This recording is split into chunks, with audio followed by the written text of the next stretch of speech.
तो कहानी की शुरुआत में हम एक लड़की को देखते हैं जो समुद्र में बहकर एक आइलैंड के किनारे पर आ गई थी। इस लड़की का नाम जैन होता है और इसके साथ उसका दोस्त ब्रेड भी यहाँ बहकर आ गया था। वह उसके पास जाकर उसे चेक करती है और पाती है कि वह बुरी तरह से जख्मी था और कुछ ही देर में वह मारा जाता है। यह देखकर वह काफ़ी परेशान हो जाती है और बाद में उसकी बॉडी को वहीं पर छोड़कर वह उस आइलैंड को एक्सप्लोर करने लगती है। लेकिन इस आइलैंड पर कोई भी नहीं होता। यह पूरा आइलैंड सुनसान था, यानी कि यह लड़की यहाँ फंस चुकी थी। इसके बाद जब वह आइलैंड में अंदर जाती है तो उसे एक जगह पर एक थैला मिलता है जिसके अंदर उसे एक लेडीज़ का पर्स और कुछ बच्चों का सामान मिलता है। यहाँ उसे एक मेडिसिन भी मिलती है जिसमें 1994 की डेट लिखी हुई थी, जिससे जैन को समझ आता है कि बहुत सालों पहले शायद यहाँ कोई आया था। उसे इस सामान में माचिस भी मिलती है जिसे वह अपने पास रख लेती है और वापस समंदर के किनारे आती है। उसे वहाँ पर गिरा हुआ एक बड़ा सा खोखला पेड़ दिखता है। यह देखकर जैन को आइडिया आता है कि रात में वह अपनी सेफ्टी के लिए इसे सोने के लिए यूज़ कर सकती है। अब जैन अपनी पहली रात वहाँ गुजारती है और सुबह होने पर उठकर वह देखती है कि समुद्र के किनारे कई सारी मछलियाँ बहकर आ गई हैं, जिसमें एक छोटी शार्क भी थी जिसका आधा शरीर खाया हुआ था। वह यहाँ से अपने खाने के लिए कुछ मछलियाँ ले लेती है। तभी जैन की नज़र एक जगह पर जाती है जहाँ 3 लोगों की कब्र थी। यह देखकर जैन अपने दोस्त के लिए भी एक ग्रेव खोदती है क्योंकि उसके दोस्त की बॉडी सड़ने लगी थी। अगले दिन जब जैन आइलैंड का चक्कर लगा रही होती है तो वह देखती है कि किसी ने उसके दोस्त की बॉडी को निकालकर आधा खा लिया है। यह देखकर जैन काफ़ी घबरा जाती है। उसे कुछ समझ नहीं आता कि आखिर यह किसने किया होगा। उसे लगता है कि यह काम ज़रूर किसी जानवर ने किया होगा जो इस आइलैंड पर रहता है। इसलिए वह एक लकड़ी को नोकदार बनाती है और अपने लिए एक हथियार तैयार करती है। इसके बाद वह आइलैंड के बाहर बैठकर उस जानवर का इंतज़ार करने लगती है। अब रात हो जाती है और जैन को नींद आने लगती है, लेकिन वह जानवर अभी तक नहीं आया था। अगले दिन जब जैन की आंख खुलती है तो वह समंदर में एक सूटकेस को देखती है। वह सूटकेस को लेने के बारे में सोचती है, इसलिए वह समंदर में जाकर उस सूटकेस को ले लेती है। तभी उसे नीचे कुछ महसूस होता है, इसलिए वह नीचे जाकर देखती है और यहाँ पर उसे एक बड़ा सा होल दिखता है जिसे देखकर वह काफ़ी हैरान हो जाती है। अब वह बाहर आकर उस सूटकेस को खोलकर देखती है। उसके अंदर उसे कुछ जूते और कुछ कपड़े मिलते हैं जिन्हें वह पहन लेती है। फिर जब रात होती है तो जैन उस सामान को चेक करने लगती है और उसे उसमें कुछ फ़ोटोज़ दिखती हैं। वह उन्हें देखने लगती है और समझ जाती है कि यहाँ पर कोई फैमिली छुट्टियाँ बिताने के लिए आई थी, जिसमें एक कपल और उनके 2 बच्चे थे। तभी जैन के ऊपर से एक प्लेन गुजरता है। यह देखकर जैन अपनी फ्लेयर गन चलाती है, लेकिन इसका कोई फ़ायदा नहीं होता क्योंकि तब तक वह प्लेन जा चुका था। जब फ्लेयर गन की बुलेट नीचे आ रही होती है तभी जैन देखती है कि उसकी परछाई में उसे कोई क्रीचर दिखाई देता है। यह देखकर वह काफ़ी घबरा जाती है और आइलैंड की तरफ भागने लगती है और एक जगह पर जाकर छिप जाती है।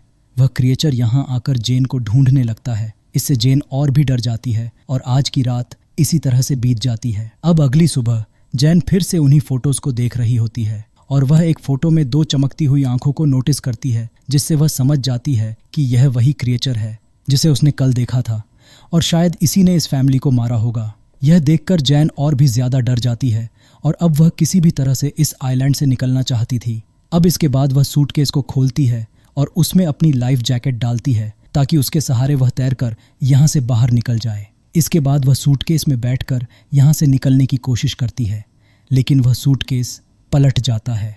अब उसका ये प्लान फेल हो चुका था, इसलिए वह वापस उसी आइलैंड पर आ जाती है। लेकिन अब उसे उस क्रीचर से बचने के लिए कोई सेफ जगह चाहिए थी, इसीलिए उसे वह गिरा हुआ पेड़ दिखता है क्योंकि उसमें एक बड़ा सा होल था। इसीलिए वह आज रात उसी में सोने का डिसाइड करती है। लेकिन अब जब रात होती है तो वह क्रीचर फिर से यहाँ आता है और उसे यह भी पता लग जाता है कि जैन उस पेड़ के होल में छिपी हुई है। इसीलिए वह क्रीचर उस पेड़ को तोड़ने की कोशिश करता है, लेकिन वह ऐसा नहीं कर पाता और हार कर वापस चला जाता है। फिर अगली सुबह जैन उस पेड़ से बाहर निकलती है और देखती है कि उस क्रीचर ने कल रात इस पेड़ पर कई वार किए थे, जिससे वह काफ़ी डैमेज हो गया था। इसके बाद वह उससे बचने के लिए एक नया प्लान बनाती है। वह समंदर से कुछ बड़ी मछलियाँ पकड़ती है और उन्हें वहीं एक पेड़ पर टांग देती है। उसका प्लान था कि जब रात में वह क्रीचर यहाँ आएगा तो वह इन मछलियों को खाकर वापस चला जाएगा और इससे उसकी जान बच जाएगी। अब जैन अगली सुबह उठकर देखती है कि उसका यह प्लान काम कर गया। उस क्रीचर ने यहाँ आकर उन मछलियों को खा लिया था, जिससे जैन की जान बच गई थी। तभी जैन की नज़र समंदर के किनारे पर जाती है जहाँ किसी की बॉडी बहकर आ गई थी। यह देखकर वह उस बॉडी के पास जाती है और देखती है कि यह बॉडी काफ़ी सड़ चुकी थी। लेकिन यह देखकर उसके मन में एक आइडिया आता है।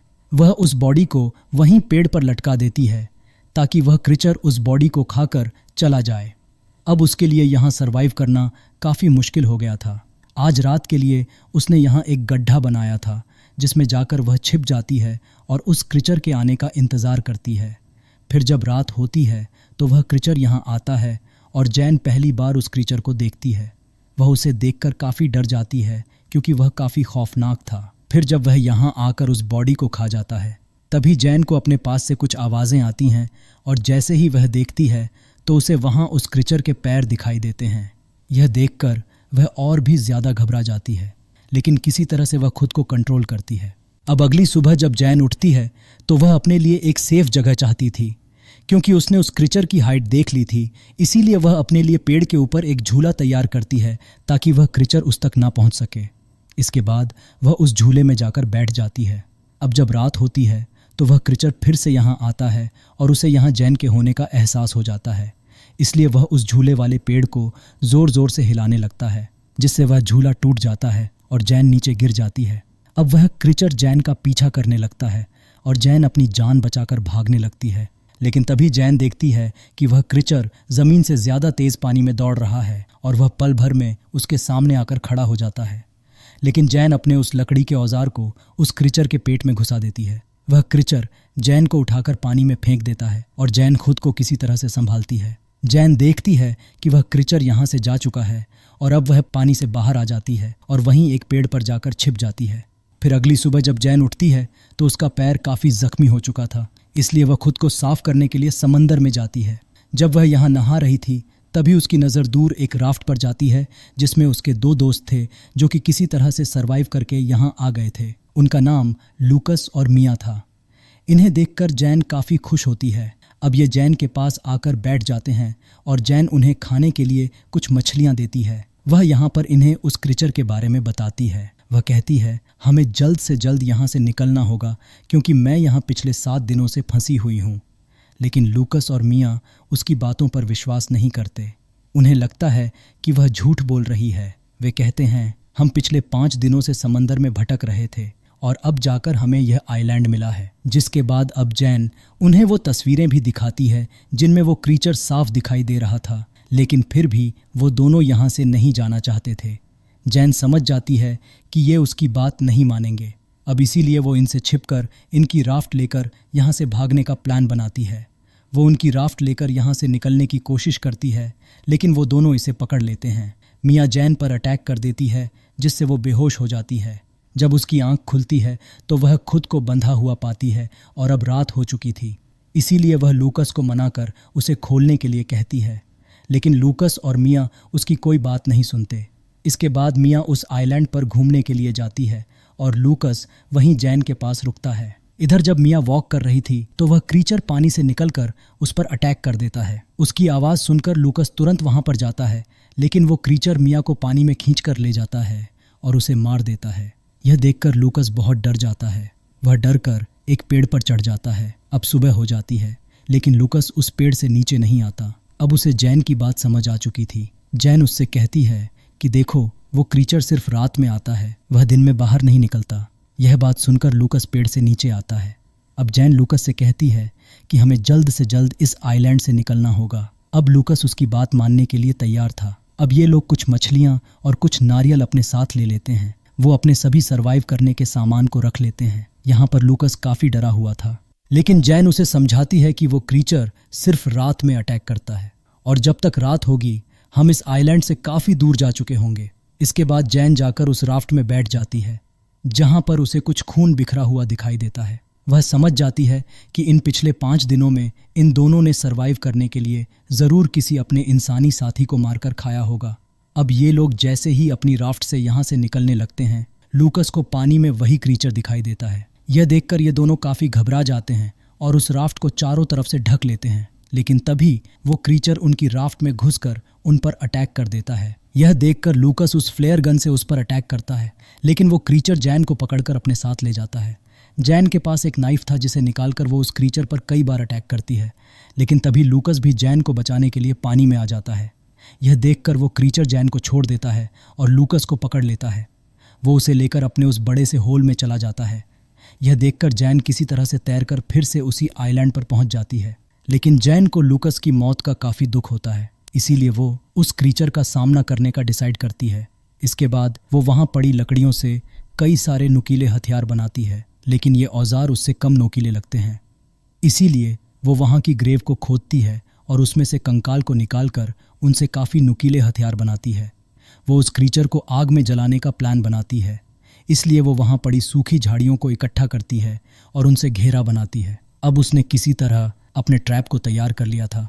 अब कुछ देर के बाद रात होती है और वो क्रीचर यहाँ आता है, वो भी उसी जगह पर जहाँ उसने ट्रैप लगाया था। तभी जैन यहाँ झाड़ियों में आग लगा देती है, जिससे वो क्रीचर आग में फंस जाता है। और अब जैन अपने उन नुकीले हथियारों से उस क्रीचर पर अटैक करने लगती है, जिससे वो क्रीचर काफ़ी घायल हो जाता है। लेकिन अब वो जैन को पकड़ लेता है, लेकिन जैन उस पर अटैक करके भागने लगती है। तभी वो क्रीचर उसके सामने आ जाता है, लेकिन अब वो काफ़ी जख्मी हो चुका था, इसलिए वो वहीं पर गिर जाता है। यह देखकर जैन उस पर बहुत सारे स्टैब करती है और बाद में उसका गला काट देती है। इसके बाद अब हम देखते हैं जहां जैन ने आग लगाई थी उससे पूरा आइलैंड जलने लगा था, यानी कि अब इतनी बड़ी आग को देखकर कोई ना कोई जैन को बचाने के लिए यहाँ जरूर आ जाएगा। इसीलिए जैन ने ऐसा किया था और इसी के साथ यह कहानी यहाँ पर ख़त्म होती है। बाकी अगर ये वीडियो अच्छी लगी हो तो वीडियो को लाइक, शेयर और चैनल को सब्सक्राइब करते जाना। तो मिलते हैं अगले वीडियो में, तब तक के लिए अपना ध्यान रखना। Bye bye, Radhe Radhe.